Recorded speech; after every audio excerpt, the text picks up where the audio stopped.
Kita mulai ya. Assalamualaikum warahmatullahi wabarakatuh. Mulai sekarang sampai habis kita ngomonginnya saham aja. Kalau kemarin udah banyak hal-hal yang sifatnya basic, prinsipal, terus terakhir kita ngomong bonds ya. Jadi teman-teman sekarang udah tahu bedanya bonds dengan instrumen yang lain. Mana yang lebih menarik, mendingan bond atau deposito, kan udah dibahas kemarin ya. Sebelum UTS. Nah sekarang setelah UTS sampai nanti ujian kita bahasnya saham. Oke? Kita go through coba. Kalau saham itu berarti ada dua opportunity. Either kita dapat gain atau cuan, atau kita dapat dividen.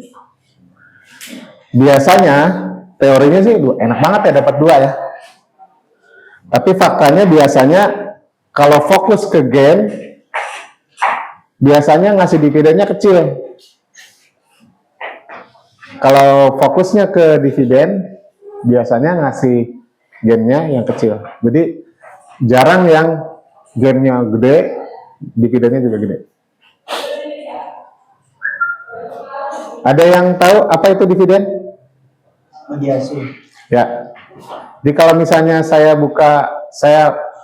partneran sama orang buka usaha, saya sebagai pemilik dana, teman misalnya sebagai pengelola usahanya, nanti kan dia dapat laba, betul? Laba itu ada yang dibagiin, ada yang ditahan. Nah yang dibagiin itu namanya dividen. Atau kalau bahasa ekonomi syariahnya ini adalah bagi hasil sesuai dengan nisbah. Ada nisbahnya juga. Jadi berapa yang dibagiin itu ada nisbahnya.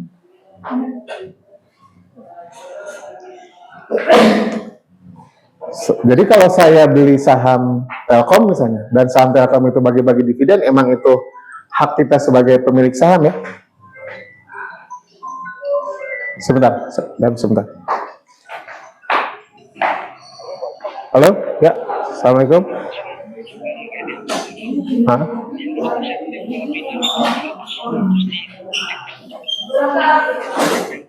Oh, yang omsetnya, Oh, berarti nggak usah hapus laporan SPT-nya, nggak usah. Oh ya udah, siap, nanti saya coba. Oke. Ya, nanti saya coba. Kebetulan saya lagi belum bisa nyoba. Siap, nanti saya telepon, mudah-mudahan gak ada masalah. Yuk, assalamualaikum.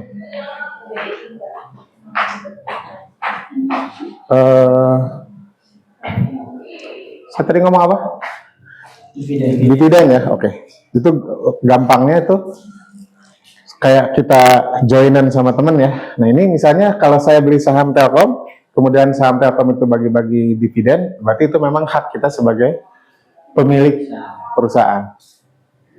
BRI, kemarin di grup kan saya share, BRI bagi-bagi dividen saya lupa berapa, 50 triliun ya.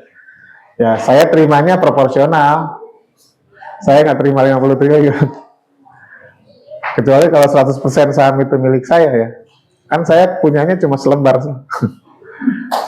saham, jadi saya proporsional. Jadi 50 triliun itu dibagi sejumlah seluruh saham, seluruh lembar saham. Enak nggak nih kalau punya dividen? Enak. Gitu. Jadi kayak nunggu, cuma setahun sekali, bisa jadi setahun sekali, tergantung emitennya ya, tergantung perusahaannya. Bisa jadi kita terimanya setahun sekali, bisa jadi semester sekali, setahun 2 kali. Logikanya teman-teman, kenapa tadi saya bilang kalau ininya fokus di sini, ini dikit. Tapi kalau sebaliknya fokusnya di sini, ini dikit. Logikanya gini, kalau perusahaan itu bagi-bagi dividen, dapat laba 100 miliar, semuanya dibagiin, misalnya Maka perusahaan itu kan nggak bisa buka pabrik lagi, nggak bisa buka cabang lagi, nggak bisa ekspansi kan? Sehingga asetnya mandek aja segitu. Kalau asetnya misalnya awalnya 1 triliun, terus dapat laba 100 miliar dan ini dibagiin, maka asetnya tetap aja 1 triliun, nggak ada perkembangan. Logikanya gitu. Jadi kalau laba yang ada dibagiin, maka nggak ada growth, nggak ada bisnis growth. Modalnya nggak bertambah, asetnya nggak bertambah. Sehingga nggak ada growth story. Perusahaan ini kayak udah nggak perlu berkembang lagi. Sebaliknya, kalau perusahaan itu pengen ada growth story, pengen asetnya terus bertumbuh, modalnya terus bertumbuh, mau nggak mau, laba yang didapat jangan dibagiin. Fokus aja ke pertumbuhan. Gitu ya. Jalan tengahnya gimana? Akhirnya sebagian tidak dibagiin. Namanya retain earning. Jadi earnings bahasa Inggrisnya.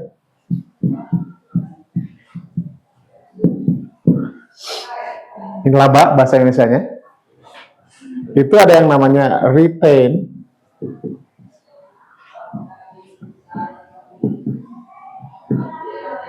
Ada yang menjadi dividen.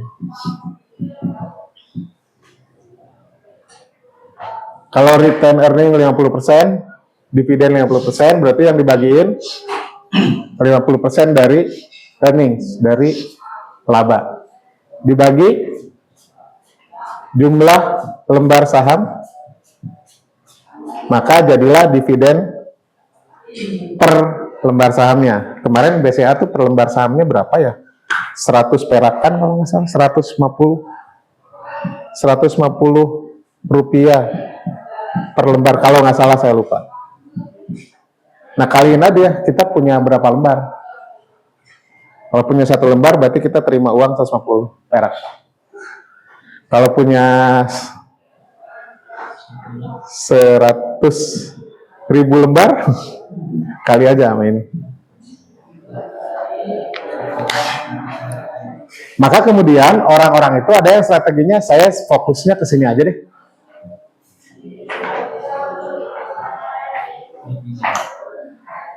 Bisa. Berarti kita fokusnya cari saham-saham yang ngasih dividen gede.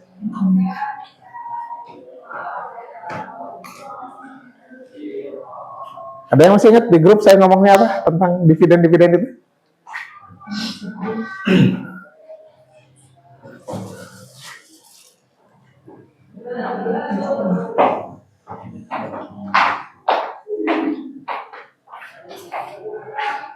Oke, ini contoh. Baru saya mau ngomong. Contoh di sini saham Sido. Saham Sido. Dari ini berapa tahun ya? Lama nih ceritanya. Dari 400 perak menjadi 1.200, berarti ini adalah gain. Jadi capital gain-nya berapa gede? Capital gain-nya 223% untuk periode, I don't know, 5 tahun ini, kayaknya 5 tahun. 5 tahun ya, karena klik yang warna bedanya 5. Dalam waktu 5 tahun, saham Sido itu ngasih cuan 225. Not bad kan? Kemudian di sini ada bukti pembayaran dividen, dividen dan dua kali dalam setahun, di November dan di Mei.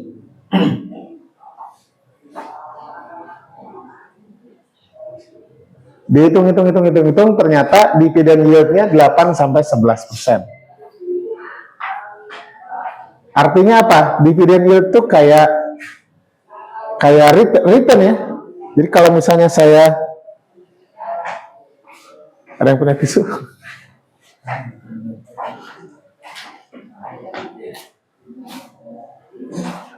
Iya.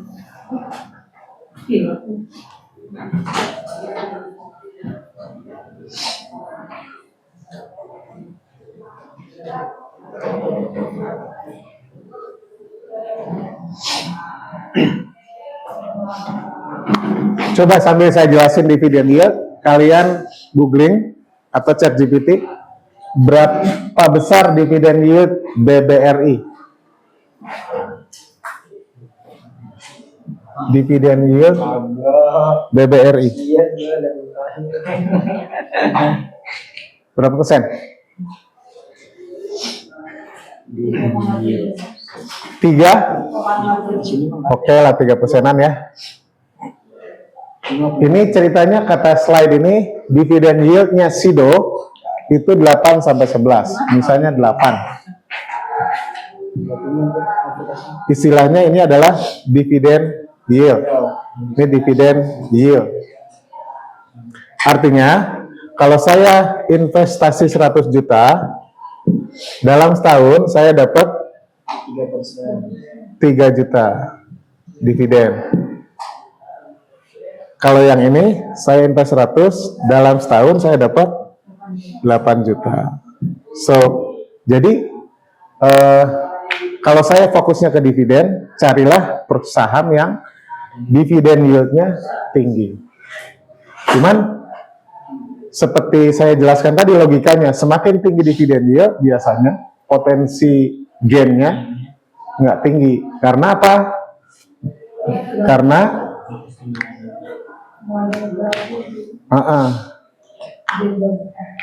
tadi kan ada yang masuk ke retain earning, ada yang masuk dividen. Kalau 50-50, berarti sebagian jadi retain earning. Tujuannya buat apa? Buat pengembangan usaha.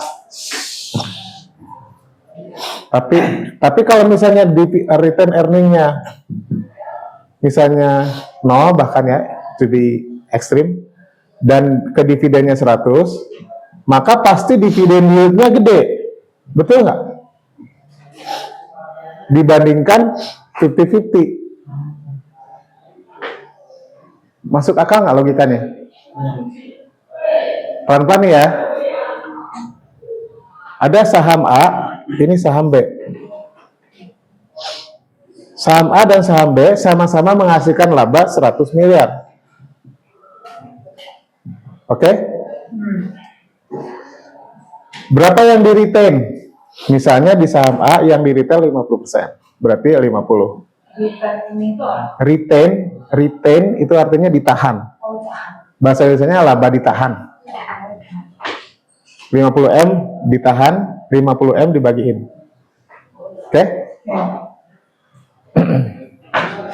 Kalau yang ini, yang ditahannya berapa? 0M kan? Ini yang dibagiin 100. Oke? Investor lebih suka yang A atau yang B? Kalau investor fokusnya ke dividen, pasti lebih suka yang ini. Tapi kalau investor yang berharap dua-duanya, ya kayak gini. Tapi ya jangan harap dividen yield-nya gede, karena dari sini, sementara ini 100 gitu kan, kalau dibandingkan dengan jumlah yang kita store, misalnya jumlah yang saya store, ini kan total. Kalau dibagi lembar saham, misalnya jadi jumlah lembar sahamnya 1 juta misalnya. 1 juta lembar saham sama dengan per lembarnya, misalnya berapa? Ini 100 miliar bagi 1 juta berapa?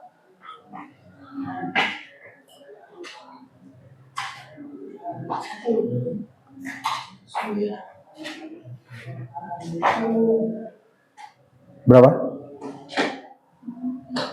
100 miliar, masih kebanyakan nolnya ya? Kegedean 100.000 ya? Kalau gitu 100 juta deh. Atau 1 miliar, 1 miliar lembar saham. Berarti di sini 100 perak kan ya? Kalau ini dibagi 1 miliar lembar saham menjadi 50 perak ya. Rp 50 rupiah. Ini 100 rupiah, oke? Per lembar. Kalau saya misalnya saya punyanya 100 atau 1000 lembar ya. 10.000 deh. Jadi berapa? Ini kali ini berarti 1 juta ya. Saya dapatnya 1 juta. Kalau saya pakai ini, kali 10.000 lembar saham, berarti saya dapatnya 500.000 ya. Oke. Investasi saya pada saat setahun lalu itu misalnya 10 juta. Berarti 10 juta terhadap sejuta 10% ya. Ini 10 juta terhadap 500.000 berarti 5%. Nah, udah kelihatan kan? Jadi kalau dividen yang dibagiinnya 100%, maka kita dapat dividen yield yang lebih gede dibandingkan kalau di split. Ini dividen yield kan?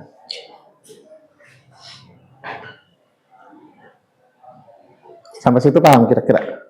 Mau nanya, Pak. Silakan. Kan kalau misalkan di split ini, terus kita mau ngambilnya dividennya kan dari penjualan sahamnya, Pak. Betul. Si harga sahamnya bakal naik. Betul.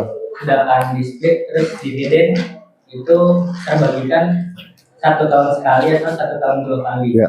Nah, kalau misalkan kita mau jual dua-duanya, otomatis kita harus tahu penjadwalannya, Pak. Ya. Dividennya dapat, harga sahamnya naik. Ya. Gitu. Tapi kalau misalkan logikanya harga sahamnya kan fluktuatif ya, Pak. Nah, itu gimana cara dua-duanya? Oke, siap. Ini semuanya adalah potensi, bukan pasti. Good point. Apakah kalau saya misalnya diinformasikan ada dividen yield 10%, ada dividen yield 5%, ini cerita masa lalu. Nanti saya jawabnya pelan-pelan ya. Saya parkir dulu jawabannya. Saya lanjutin dulu penjelasan ini ya. Jadi, teman-teman, kalau mau fokus ke dividen, pertama yang harus dipikirin adalah berapa gede dividen yield-nya. Terus gimana saya tahu berapa persen yang ke sini dan berapa persen yang ke sini? Namanya istilahnya DPR. Dividend Payout Ratio. DPR itu apa ya? Ini angka ini. Dividen Payout Ratio. Jadi kalau dibilang bahwa dividen payout ratio 50%, artinya yang di payout itu segini. Nantinya buat ke si konsumennya. Jadi kita sebagai konsumen itu perhatiin dua ya. Dividen payout ratio-nya berapa gede? Semakin gede angka dividen payout ratio, berarti semakin gede dividen yang porsi laba yang dibagiin ke kita. Kalau dividen yield gimana? Hasil dari ini. Semakin besar DPR-nya, berarti semakin besar dividen yield-nya.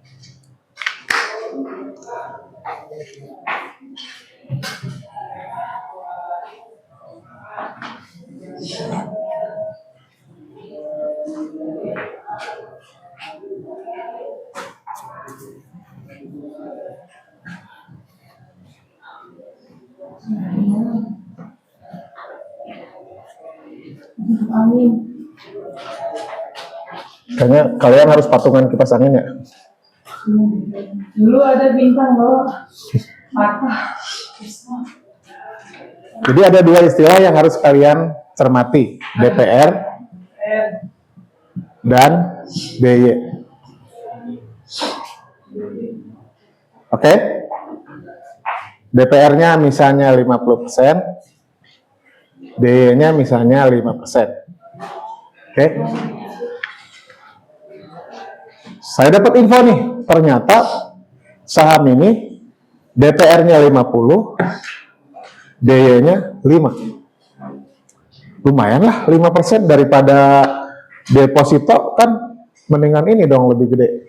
Gitu kesannya. Atau bahkan di sini lebih gede lagi deh biar agak bombastis. 10. Daripada saya deposito, mendingan ini dong. Saya masuk 100 juta di tanggal 30 April sekarang 2026, saya masuk 100 juta dengan berharap DY segini. Kapan saya akan terima dividen? Sesuai dengan kalender ke depan kan? Anggap aja setahun sekali nih. Pas waktunya ternyata DY-nya 8. Atau ternyata DY-nya 5. Mungkin nggak terjadi seperti itu. Mungkin. Karena ini cerita masa lalu. Cerita di tahun sebelum kita masuk.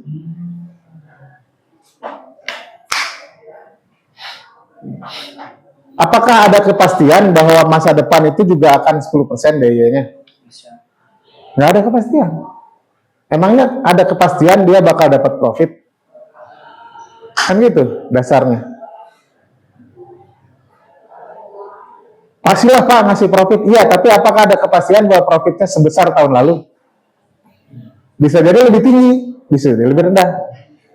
Sehingga DY-nya bisa jadi atau mungkin profitnya sama, tapi DPR-nya sama dia diturunin. Bisa kan? Dengan strategi korporasi apapun dan sebagainya, Bapak Ibu terpaksa DPR-nya kita turunin dari 50 ke 40 misalnya. Berarti DY-nya pasti turun. Karena kayak gitu ya. Jadi nggak jadi patokan bahwa kalau tahun lalu memberikan DY 10, maka tahun-tahun ke depan pun akan dapat DY 10. Nggak pasti. Maka yang harus teman-teman lihat adalah tren. Tahun 2025 DY-nya segini. Tahun 2024 berapa DY-nya? Tahun 2023 berapa DY-nya? Kalau misalnya di sini 10, di sini 9, di sini 12 misalnya ya. Berarti kurang lebih kita bisa memproyeksikan ke depan masa sih nggak kena 10 gitu. Tapi kalau misalnya ini 10, sebelumnya 0, sebelumnya 2, kita susah memprediksi DY-nya berapa. Paham ya? Kalau saya buka deposito, dibilangin bahwa rate-nya adalah 3%, pasti nanti akan terima 3% itu. Tapi kalau saya beli saham dengan mengacu ke DY, ini DY masa lalu.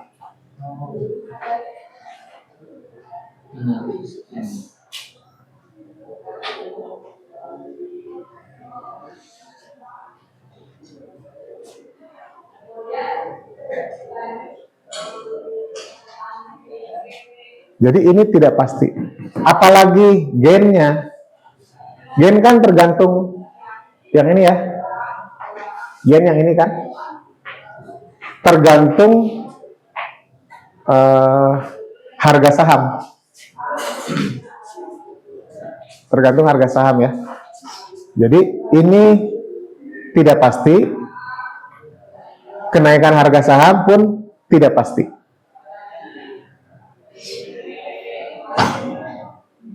Menarik gak?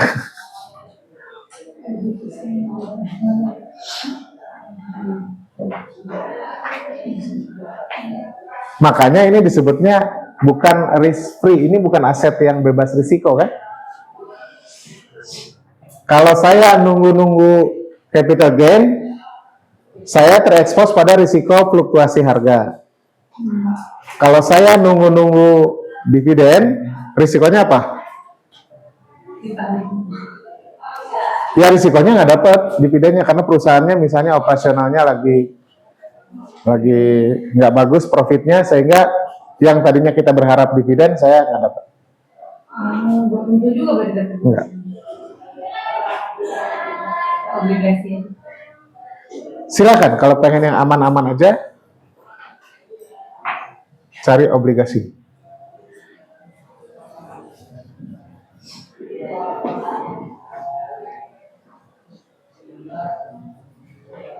Akhirnya aset-aset keuangan itu teman-teman saya bikin kotak lagi nih.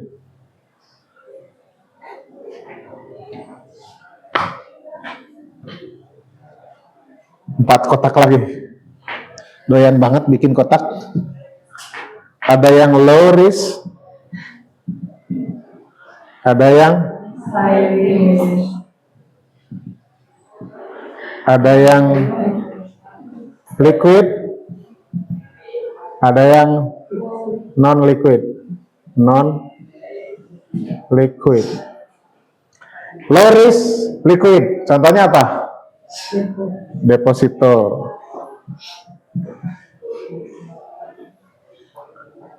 Low risk non liquid.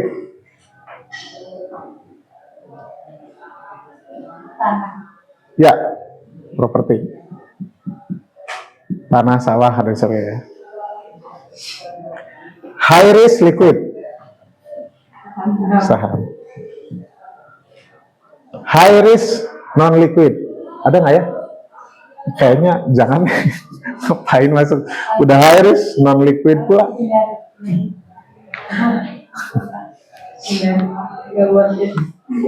Nggak worth it.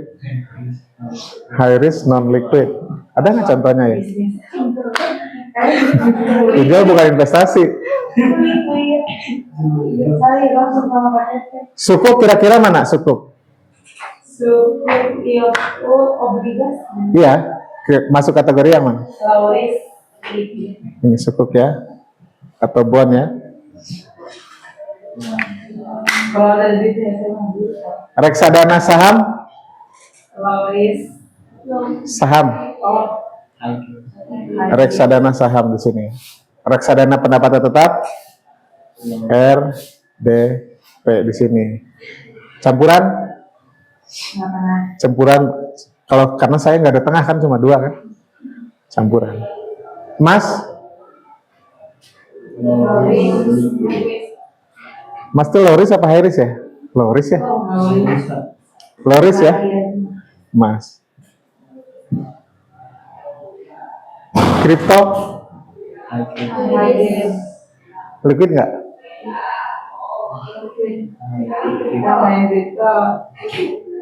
Liquid bisa dicairin kapanpun.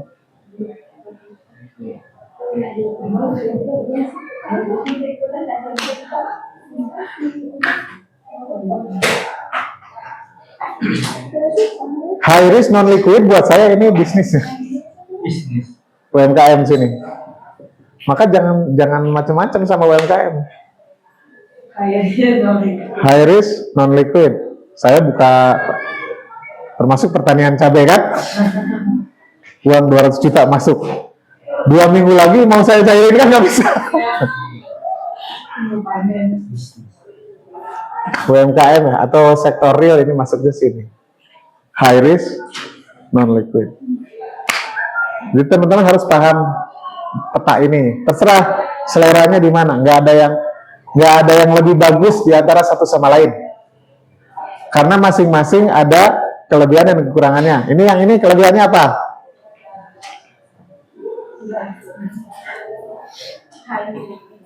Kelebihannya apa? Ini situasinya kan high risk tapi non liquid. Udahlah high risk non liquid pula. Kelebihannya apa ini? Cuannya gede, orang high risk. Tapi madaratnya non liquid dan high risk kan gitu ya. Tapi ini potensi cuannya gede. The higher the risk, the higher the potential return kan. Yang ini kelebihannya apa? Mahal dan susah jual pula ya. Kelebihannya ini nyimpen jangka panjang dan ini naiknya bisa gede kalau tiba-tiba ada surprise. Kayak kemarin saya punya sawah. Itu saya belinya udah lama banget, kayak 10 tahun lalu deh. Udahlah beli sawah aja gitu. Saya nggak niat jual, nggak niat apa itu sawah. Tiba-tiba ada orang yang mau ngebangun perumahan di sawah itu. Akhirnya dia ngebebasin lahan kan. Tapi kalau ngebebasin lahan biasanya si developer nawarin harga yang bagus. Akhirnya ya udah gua jual. Saya dapat cuan. Saya kenapa waktu itu mau terima non liquid? Karena saya nggak berpikir saya mau cairin dalam waktu dekat. Jadi tetap bagus sesuai dengan konteksnya masing-masing. Akhirnya saya dapat cuannya 2 kali lipat. Dulu waktu saya beli sekian per meternya, pas dijual ke developer ini 2 kali lipat dari itu. Udah saya jual aja, karena kalau tahun depan belum tentu ada yang beli lagi.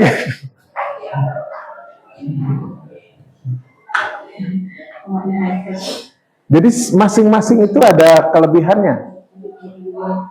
Jadi jangan dipikir bahwa berarti yang terbaik mana, nggak ada cerita yang terbaik yang mana. Seperti halnya kalian baju yang terbaik yang mana, nggak ada.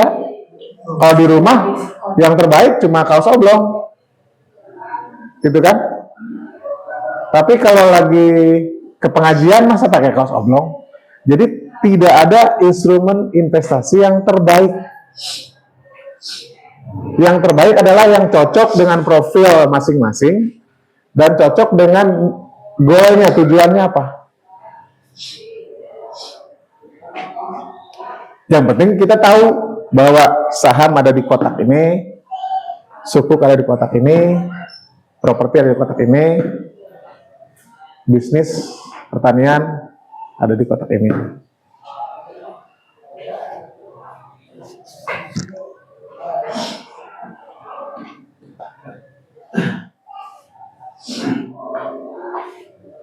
Jadi mau di otak-atik seperti apa juga saham ya masuk di sini. Tapi kan Pak ada dividennya, gitu kan? Bisa lah ada yang pasti-pastinya, nggak ada yang pasti di saham.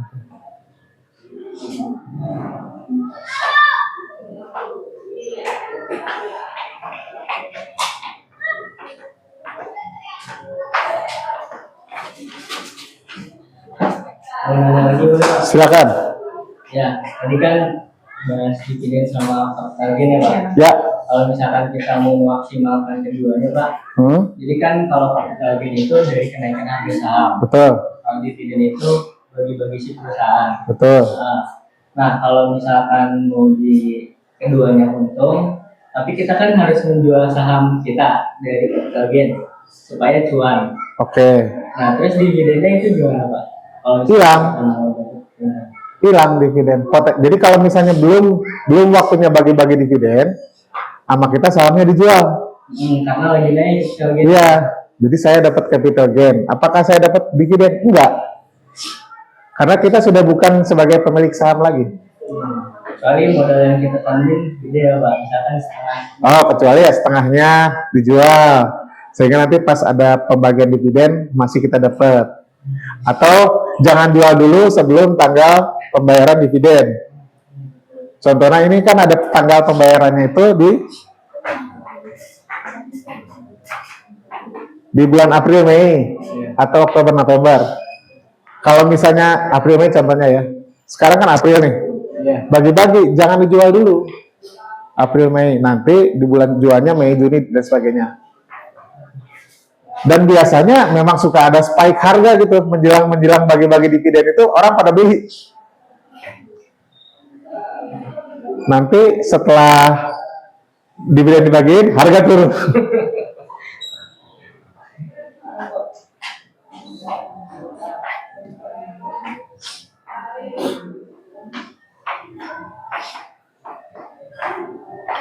Oke, jadi jadi kalau gitu coba disimpulkan. Apa yang menjadi faktor penyebab dividen tinggi? Satu, labanya dulu dong. Ada labanya. Dua, DPR-nya tinggi. Dua itu kan, perusahaannya harus menghasilkan laba dan DPR-nya tinggi, maka kita bisa dapat dividen yang tinggi. Oke, jadi faktor penyebab dividen tinggi itu akhirnya adalah kinerja dari perusahaan. Kalau kinerjanya bagus, menghasilkan laba yang bagus, dan akhirnya menghasilkan dividen yang bagus. Oke, jadi tergantung pada kinerja perusahaan. Kalau saya fokusnya ke gain, kalau gain ditentukan oleh siapa? Kalau dividen kan tergantung perusahaan. Kalau gain tergantung siapa? Pasar. Ya, tergantung pasar ya.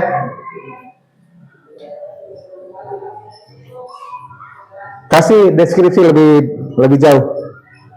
Jadi kalau join itu kan gimana fluktuasi di pasar. Ha-ha. Tadi udah dijelaskan sama Rafli, kalau misalkan lagi apa namanya, ini kayak di 5 tahun nih, 5 tahun jangka waktu yang tadinya 400 menjadi ke 1.200. Nah itu kan gimana di pasar ketika kita jual di tahun sekarang misalkan udah 1.200, nah selisih dari itu yang disebut. Oke, siap. Jadi tergantung pasar. Apa yang menyebabkan pasar itu akhirnya menghargai mahal? Kinerja perusahaan. Salah satunya ada lagi? Kan maunya harganya naik kan? Nah, apa yang bikin harga naik? Satu, kinerja perusahaan. Jual saham yang tetap kan, jual saham yang tetap yang segitu aja itu bakal naik nggak? Secara tidak langsung ya. Nanti saya cerita. Ini juga secara tidak langsung. Secara tidak langsung. Jadi banyak orang yang pengen membeli saham itu. Masih ingat nggak yang saya ceritain ada namanya systemic risk, ada namanya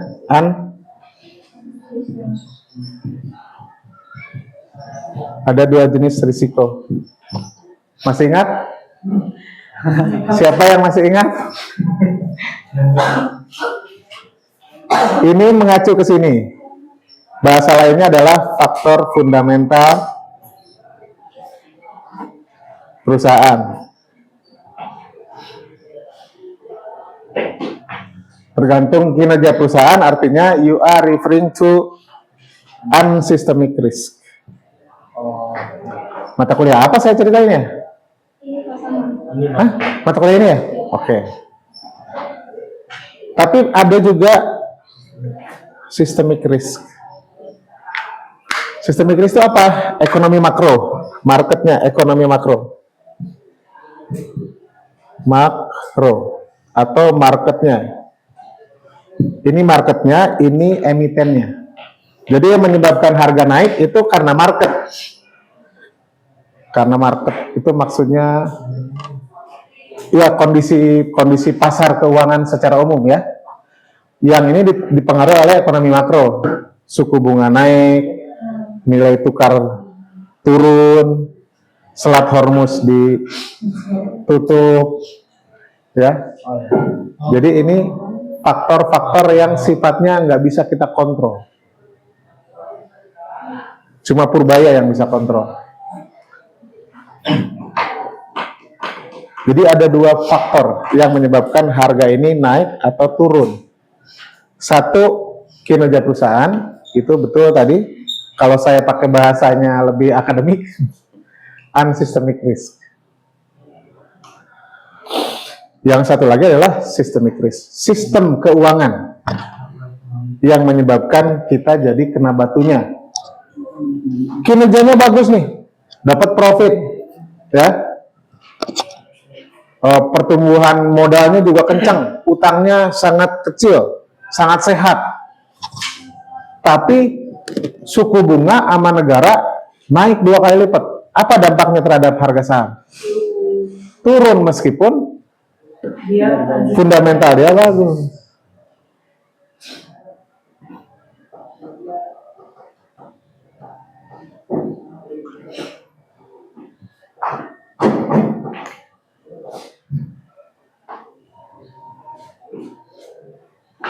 Contohnya sekarang Indonesia IHSG-nya turun terus karena secara sistemik atau secara makro nggak ada sentimen yang menyebabkan orang stay di Indonesia.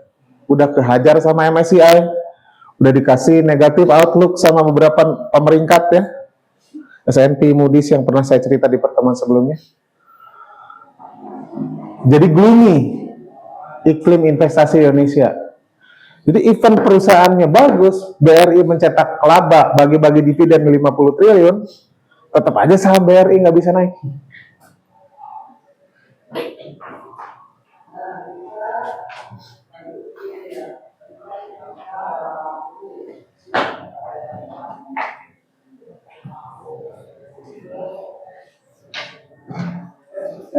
Ya, boleh tanya Dan? silakan. Ini lebih ke kripto, cuman masih ada sangkut pautnya sama ini. Oke. Kayak misalkan sekarang itu kan kripto lagi naik-naiknya karena memang ada seperti kayak apa influencer seperti Timothy Ronald kayak gitu dan salah satu sebagainya lagi itu ada. Apakah itu salah satu gimana ya? Kan si Timothy Ronald ini kan menjadi salah satu orang yang menarik perhatian buat supaya orang-orang itu membeli kripto gitu. Nah di lain itu pasti dia juga beli kripto dong. Mungkin sudah beberapa tahun lalu gitu. Sedangkan dalam kutip orang yang FOMO gitu yang sekarang ngedengerin apa namanya perkataan si Timothy bahkan sampai buat pelatihan gitu kan Timothy disuruh beli di tanggal ini bakal naik tapi kan yang pada realisasinya nggak naik gitu sampai ada kasus gitu kan.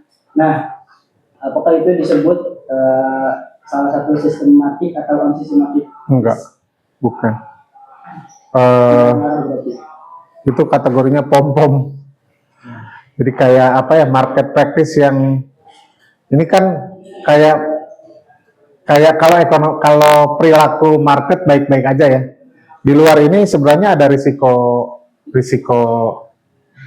pom-pom. Nggak tahu istilahnya tuh di market tuh pom-pom. Jadi kayak ayo beli ini bakal bagus. Nah kita orang-orang yang culun ini beli deh gitu.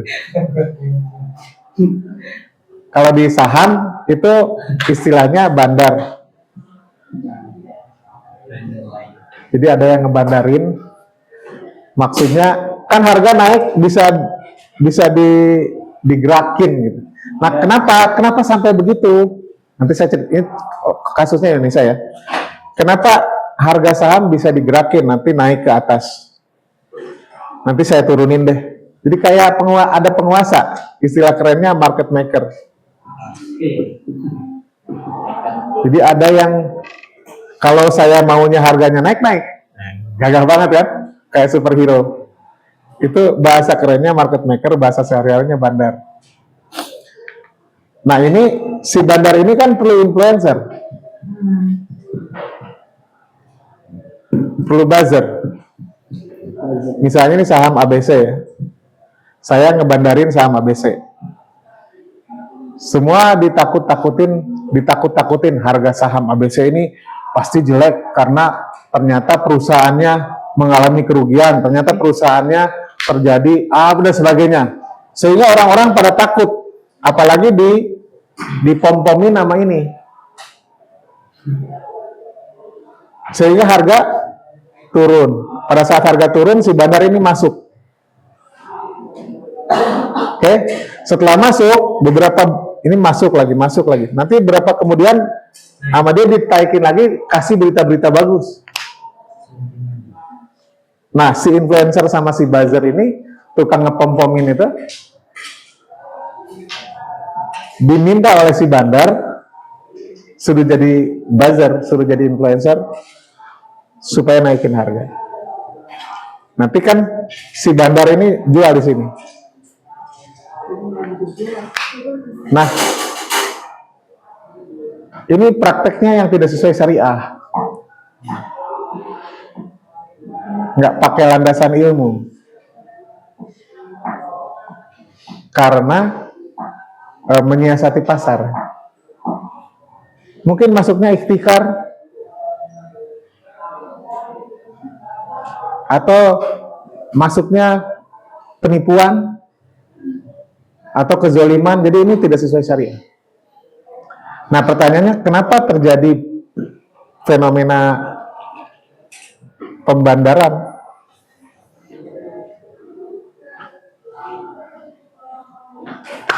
Karena supply versus demand. Ujungnya kan market itu kan? Gimana relasi antara supply dan demand. Kalau suppliernya 1 orang, yang demandnya 1000 orang, siapa penguasanya? Si supplier kan?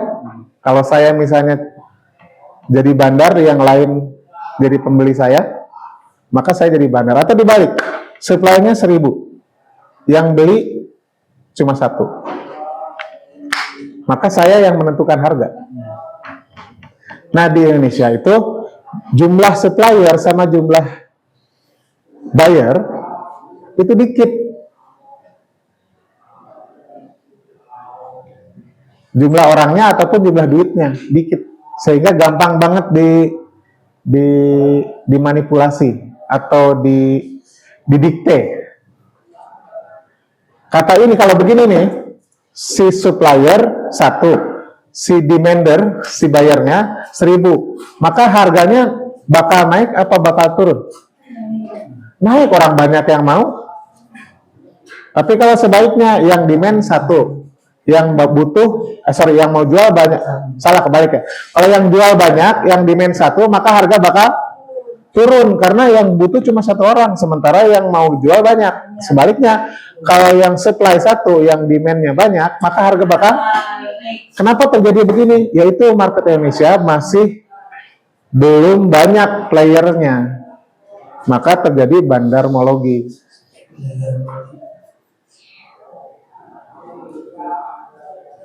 Makanya saya nggak mau main teknikal di pasar lokal.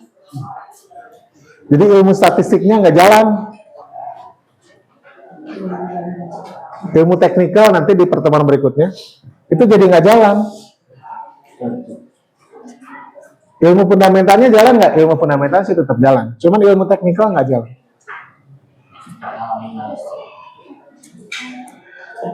Timothy gimana dengan kripto? Kripto bukannya itu global? Nggak ada yang ngebandarin dong? I would say ya, nggak ada yang ngebandarin. Nggak ada yang ngebandarin. Mungkin ya ada yang secara tidak langsung jadi bandar. Jadi kalau misalnya si Elon Musk bilang Doge gitu, berarti itu koin itu lagi naik. Kalau kita ngomong apa sih kagak ngepek, tapi kalau Elon Musk yang ngomong pasti gitu ya. Secara tidak langsung dia jadi bandar. Tapi enggak, tapi di sana regulasinya jauh lebih ketat. Di Indonesia itu regulasinya masih lemah. So jadi ada orang yang bisa mendikte harga pasar, itu yang situasinya di Indonesia. Di pasar saham Indonesia ya. Kalau pasar saham Amerika, pasar kripto, pasar emas global itu relatif nggak ada yang bisa mendikte harga. Nah, kasus Timothy itu, I don't know, dia lembaga training, tapi dia ngasih, menurut saya sih offset. Kalau lembaga training aja ngasih training. Dan biasanya kalau pengajar atau trainer atau advisor yang benar, selalu ada disclaimer. Misalnya, ini harga saham atau harga kripto apapun, silakan beli sekarang. Karena menurut technical analysis whatever, kayaknya saat ini harga 1.000, misalnya ini ada potensi naik ke 1.100. Silakan kalau mau beli. Itu nggak titik. Pasti disclaimer. Ada disclaimer ya. Disclaimernya apa? Risiko ditanggung penumpang. Menurut saya sih kurang lebih simpelnya gitu. Intinya disclaimernya, saya tidak bertanggung jawab jika terjadi apa-apa. Saya hanya memberikan advice, saya tidak sedang menyarankan Bapak Ibu beli anu.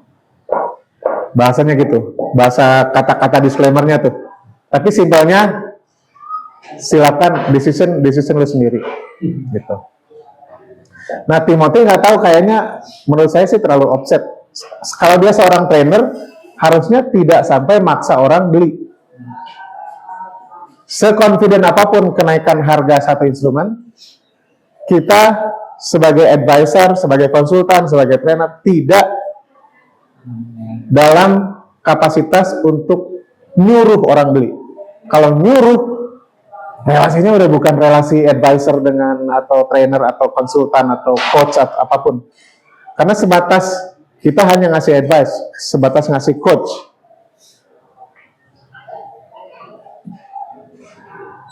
Makanya jadi urusan ke pengadilan kan?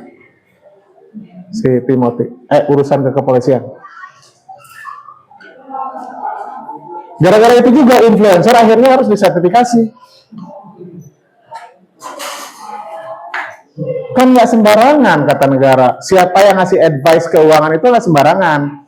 Banyak sertifikasinya. Boleh menjadi seorang WMI, boleh menjadi WAPET, silakan ambil sertifikasinya. Boleh juga jadi CWM. Ya, kayak apa? Boleh minimal CHFC. Banyak sekali sertifikasinya. Pertanyaannya, influencer-influencer ini ikutin sertifikasi nggak? Yang paling top sih yang ini. Minimal ini. Kalau ini beda ranah. Ini ranahnya spesifik ke capital market. Ini ranahnya ke financial planning.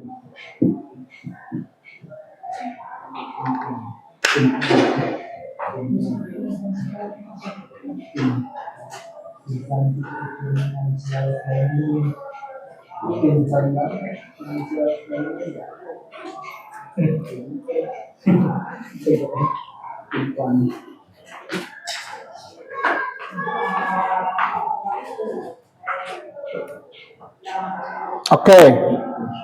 Nah, tadi udah paham ya, dividen tergantung pada kinerja perusahaan. Hubungannya tuh langsung tuh. Hubungan antara kinerja dengan dividen itu langsung. Kalau naik turun harga tergantung pada makroekonomi dan unsystematic risk. Tapi itu hubungannya tidak langsung. Jadi ketika orang lihat perusahaan labanya turun, langsung jual. Nggak langsung kan? Tapi kalau laba turun langsung nggak bagi-bagi, itu kan langsung ya. Atau laba naik langsung dibagiin, itu kan langsung hubungannya. Kalau capital gain ini, karena saya sebagai pemegang saham dengar perusahaan ini labanya turun, maka saya jual. Jadi hubungannya tidak langsung. Jadi saya tidak beli saham, kalau di secondary market ya, saya tidak beli saham langsung ke perusahaan kan, tapi belinya ke yang ada di market. So, jadi again, gampangnya, dividen tergantung pada kinerja perusahaan, sementara kalau gain tergantung pada ekonomi makro, dan tergantung pada fundamental perusahaan. Clear? Sekarang kita ngomong gain. Harganya saat ini 1295. Dulunya di 500-an. Sekarang di 1200.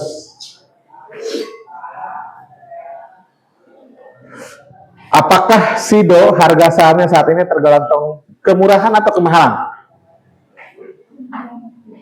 Jawab dulu pakai ilmu awammu, pakai mata awammu.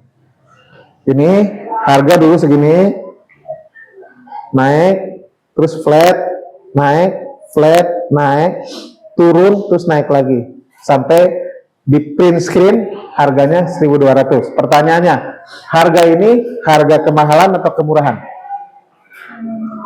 Pakai mata awam. Mahal ya, karena dulu pernah di 400, mungkin pernah juga di 800, pernah juga di 1000, sekarang di 1200. Secara mata zahir, secara mata ini zahir, harganya tinggi.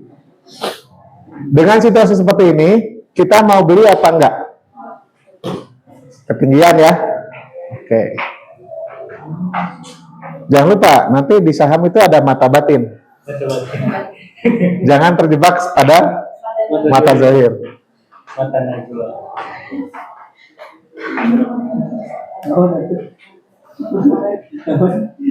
Oke, mata najwa. Kalau kita pengen lihat secara mata batin, Banyak banget ini.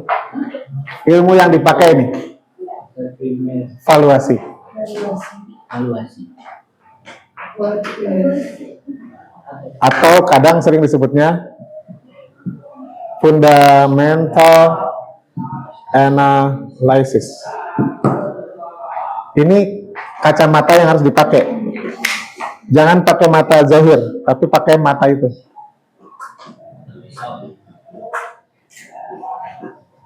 Bahasa lainnya, ini kita lakukan valuasi saham. Valuasi ini artinya bahasa Indonesianya apa? Dari kata dasar value. Nilai. Jadi valuasi saham artinya menilai saham. Gampangnya gini, menilai saham tuh layak dibeli atau enggak, atau ini mahal atau murah, itu akan menilai ya. Harga sawah di Tasik itu 2 juta per bata misalnya. Bahasa di Tasik kan bata ya. Kalau di Jakarta per bata itu kan 14 meter ya. Kalau di Jakarta per meter itu bisa 20 juta. Mana yang mahal, mana yang murah? Saya tanya nih. Sama-samain per meter ya. Kalau di Tasik per meter itu 500.000 misalnya ya. Kalau di Jakarta, bahkan Jakartanya pinggiran hingga tengah, itu semeternya 20 juta. Secara zahir tentunya kita bilang tanah di Jakarta mahal, tanah di Tasik murah. Kalau kalian punya uang 1 miliar, mendingan beli tanah di Tasik yang harganya 500.000 per meter, atau mendingan di Jakarta yang harganya 20 juta per meter. Ada yang jawab Tasik. Nggak salah. Saya kan nggak suka bilang salah atau benar ya. Kenapa mau di Tasik? Kalau dari kata Mata zahir. Mendingan Tasik karena secara nominal jelas lebih murah, ya. Artinya dengan uang tadi saya bilang berapa miliar? 1 miliar itu saya bisa punya lahan yang luas banget kan? 1 miliar bagi 500.000 berapa meter tuh? Tapi kalau di Jakarta 1 miliar dibagi 20 juta kan cuma kecil. Jadi kalau orang yang pengen punya lahan luas, maka lebih make sense belinya di Tasik. Masuk akal kan? Nggak ada yang salah kan? Benar. Kira-kira ada yang berpikir nggak mendingan beli di Jakarta deh? Tapi kan mahal 20 juta.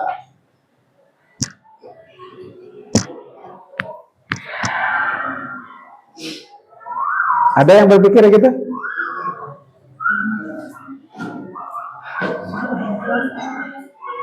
Saya mendingan di Jakarta. Nggak apa-apa, lahannya kecil. 5 tahun yang akan datang, di Jakarta di 20 bakal naik. Jadi 22. Di Tasik 500.000, 5 tahun yang akan datang naik nggak? Susah naiknya. Terus kedua, ngejualnya susah pula.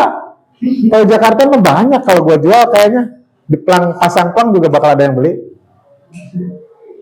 Jadi buat orang yang nggak butuh sawah, saya mendingan beli di Jakarta 20 juta. Dalam waktu 2-3 tahun saya jual dapat cuan.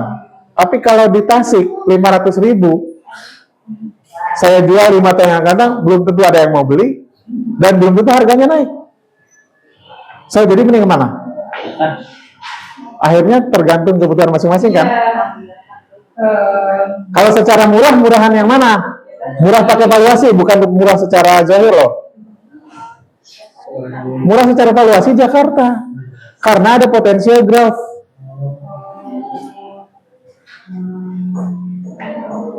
Paham ya? walaupun itu kan bilang pinggiran Jakarta. Pinggiran Jakarta. Ya pinggiran Jakarta kan kayak Cilandak atau Bintaro, tetap aja orang pada butuh.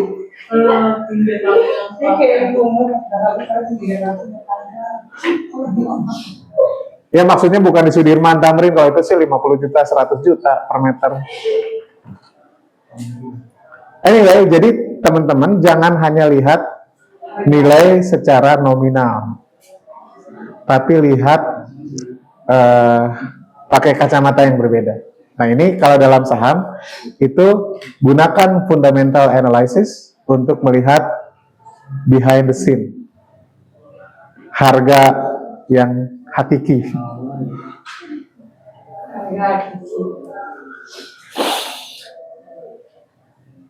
Nah di sini ingat ya, saya lagi mau kasih kacamata ke kalian.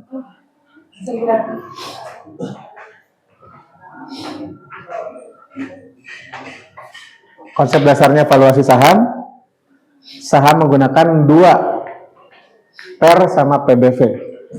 Dua kacamata kan ada dua, yang sebelah kanan PER, sebelah kiri PBV.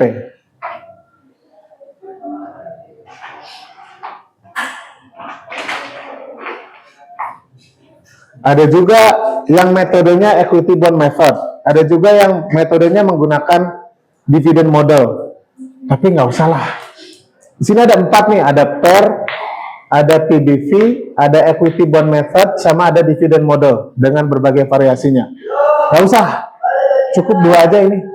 Yang ini nggak saya ajarin. Lebay, cuma ada di materi textbook doang. Nggak pernah dipakai dalam real.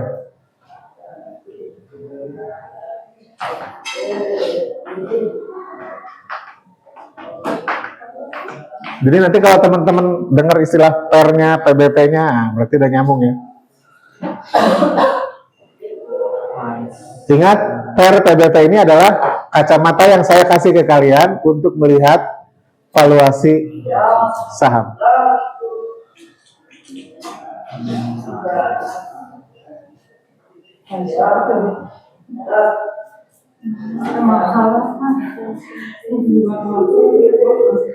Karena kalau misalnya tadi ya contohnya, memang harga tanah di Tasik 500.000, tapi kita nggak bisa memproyeksikan, nggak berani memproyeksikan bahwa 5 tahun yang akan datang harganya bakal naik.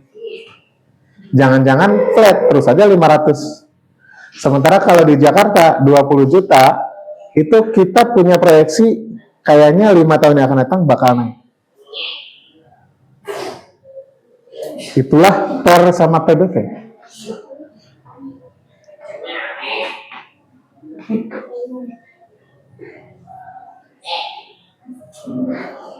Jadi murah mahal jangan dilihat dari nominal, ya. Jadi murah mahal bukan nominal, bukan nilai sekarang, tapi nilai future value-nya.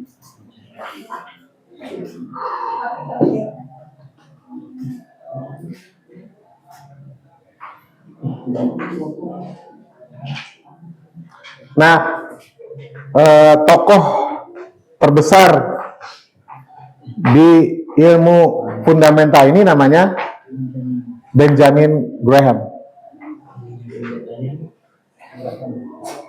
sama Warren Buffett. Kalau di Indonesia Lokeng Hong.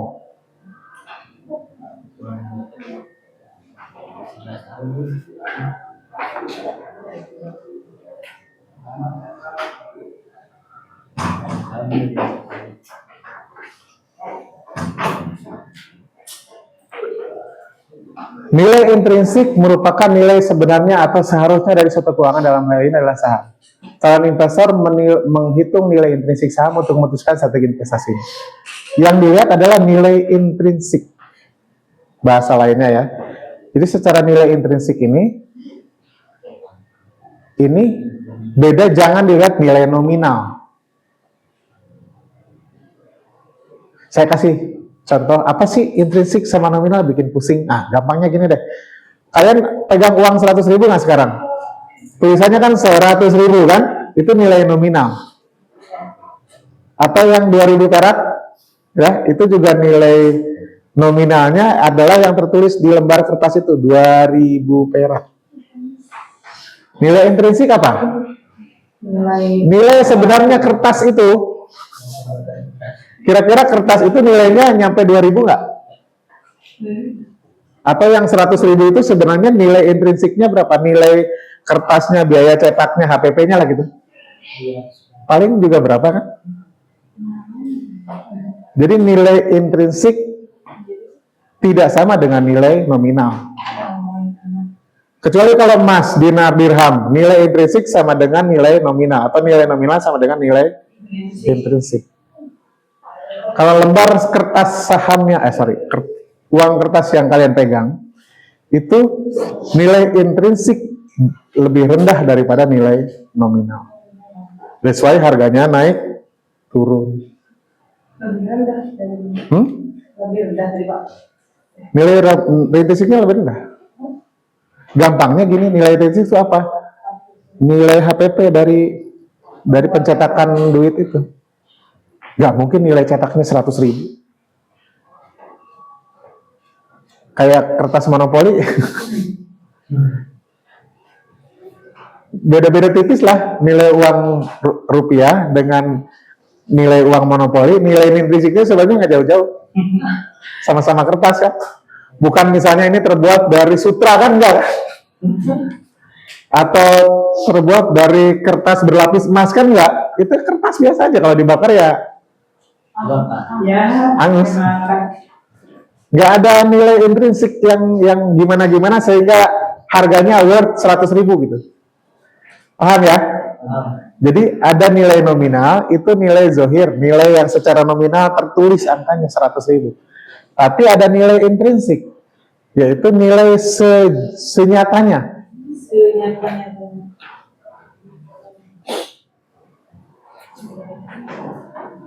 Nah, yang kita lihat di saham harus lihat nilai intrinsiknya. Jadi kalau harga saham 1.200, tanyakan berapa nilai intrinsiknya. Tanya sih. Pakai dua kacamata tadi. Oh, Pakai kacamatanya PBV sama R. Kelihatan nilai intrinsiknya. iya, kacamatanya lain. Dilanjut ya.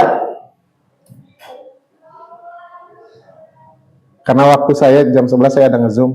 So, I'll see you again di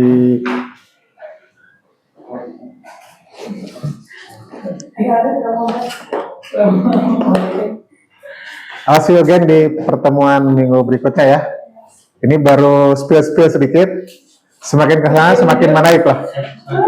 Oke, Assalamualaikum warahmatullahi wabarakatuh. Waalaikumsalam.